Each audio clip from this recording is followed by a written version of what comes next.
Hello children, welcome to my channel Easy60. இன்னைக்கு NCERT class 9 ஓட chapter 1 number systemல exercise 1.3ல first subdivisionல second sum பார்த்துக்கலாம். இப்போ இங்க 1/11 ன்னு சொல்லியிருக்காங்க. ஸோ நம்ம நார்மலாக டிவிஷன் தான் பண்ண போகிறோம். ஸோ 11 உள்ள வந்து 1 போட்டுக்கலாம். இப்போ 1 ரொம்ப சின்ன நம்பராக இருக்குன்றனால பாயிண்ட் வச்சுட்டு 0 போடுறேன்.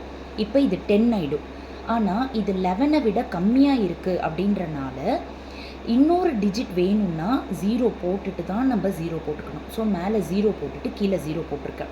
இப்போ 11 9s are 99ன்னு போட்டுட்டேன். பேலன்ஸ் 1 வருது. ஆல்ரெடி ஒரு டெசிமல் பாயிண்ட் வச்சிட்டோம் அப்படின்றனால ஒரு 0 அலவுடு. அப்போவும் இது 10 சின்னதாக இருக்குது 11 விட. அதனால் இன்னொரு 0வை போட்டுட்டு தான் நான் இங்கே 0 ஆட் பண்ண முடியும். அப்போ திரும்ப 11 9s are 99ன்னு வருது. திரும்பவும் ரிமைண்டர் 1ன்னு வருது. ஸோ இது ஆப்வியஸாக 0909 அப்படின்னு போயிட்டே தான் இருக்க போகுது.